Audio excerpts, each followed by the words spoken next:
Okay. Magandang umaga sa lahat.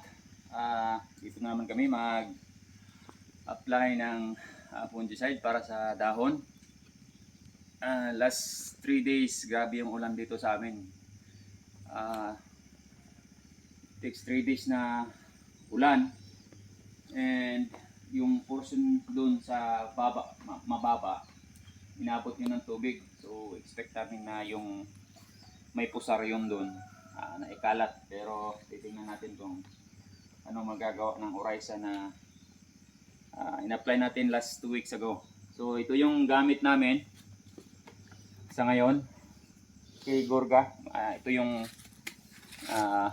liter packaging niya, but we do also have this, yung malaki, ito 20 liters, 1 pail.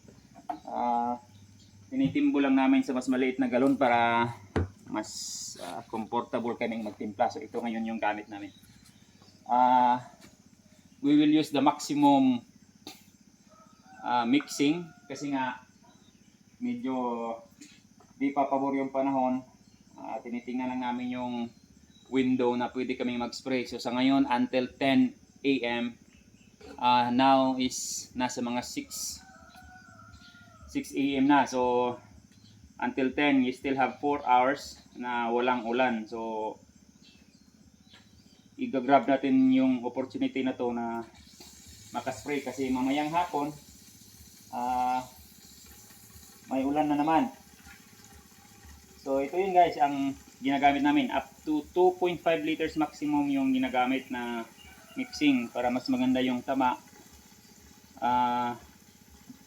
Talagang didikit siya sa dahon kasi this is oil based. Dali lang, tingnan nyo dito. So ganito yung forma ng original na chemical, especially this chlorothalonil na EI. Pag minix mo siya sa tubig, talagang siya, ganito yung forma niya. Kasi I tried it last time. May problema kami. Nakabili kami ng perforated. Para siyang pintura guys. So hindi siya ganito nakakalat agad sa tubig kahit na hindi mo pa siya minix. Magpupunta lang yung chemical doon sa ilalim. Pero ito, hindi mo pa siya na-mix, hindi mo pa siya nagalaw. Talagang magmi-mix na siya sa tubig. So yan yung kaibahan ng orig talaga at saka yung may kalukuhan na.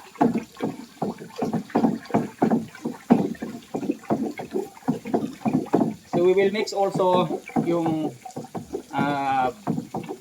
insecticide para sa control ng mga insects na causing yung problema natin sa banshee top. Last time we used Alica and this time we will still use it kahit na dalawang straight lang. Maliit lang yung nito, mixing nito, 0.5 ml per liter. That is already maximum. So this is nakalibrate namin ito. This is 30 ml yung takip niya.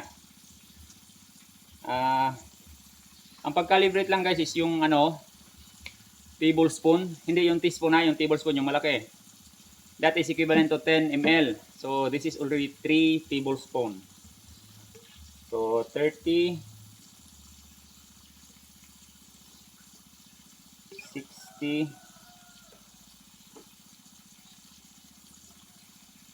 90, maliit. Okay, 100. Ito yung nakaganda ng Alica kasi maliit lang yung ilalagay mo, but it's already concentrated. Malakas yung niya kasi dalawa yung EI nito. Lambda sa hydroxytrin at saka thiamethoxam. That is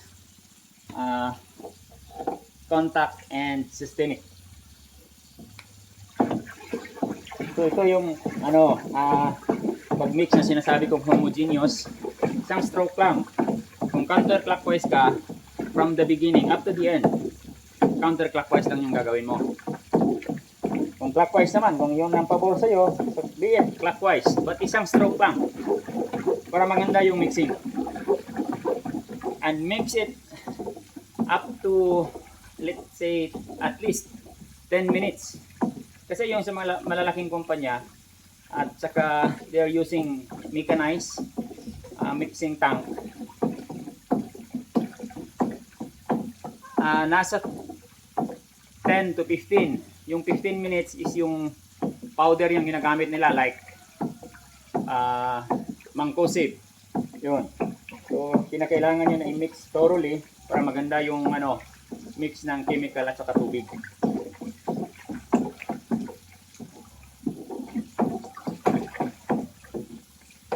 So, a-apply namin ito.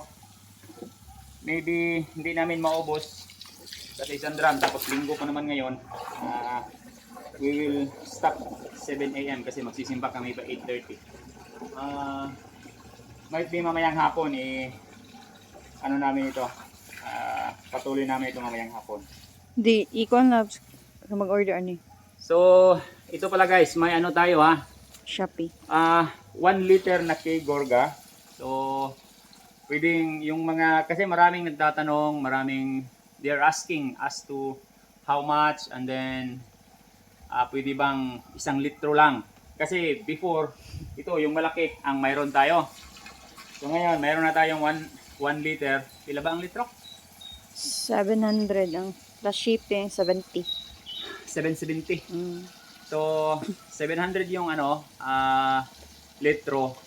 Kung andito lang kayo sa sa malapit lang sa amin, within Davao de Oro, del Norte, pwede natin mag-meet up na lang tayo. But to those na sa mga malayo like Cotabato, Jensan, we have friends from Misamis, mayroon pa dyan sa Agusan. Pa-shipping lang natin guys, pwede ra. 770 lahat. Okay, including shipping. You will receive this in your doorstep.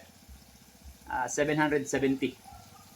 So, this is good for, sa ngayon na maulan, good for half hectare. Ito, pwede na. Pero kung malaki yung nyo, sagingan, so you need more.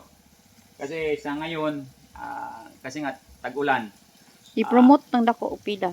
Ginagamit natin ito at a maximum mixing niya na 2.5 liters per hectare. So, yung malaki naman, mas maganda kasi pag mas ito, maliit lang yung babayaran nyo per liter, pero nga, ito, malaking packaging kasi. So, pila ba ang atong gana?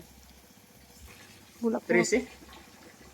5, more like 650 per liter. 650 per liter nito. So, nasa mga 13 to 15, including na yung shipping, 1,000. Pero you have already 20 liters. Kasi nga, mas talagang kung malaki yung package na kukunin mo, mas maliit yung babayaran mo per liter kung i-convert natin ito per liter. So, yun lang muna guys for this morning na i-share namin sa inyo. Ito nga pala, marami na ang naglalabasang bunga. Last time, yung napuna namin ng puso with red ribbon is already 31 bunches. So, this week, it's more like magiging double na ito kasi mas marami talaga yung naglalabasang bunga. So, yun lang. Magandang umaga ulit.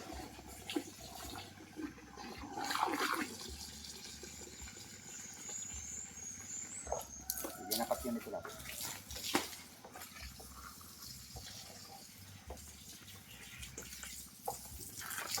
Kasagaran ko ang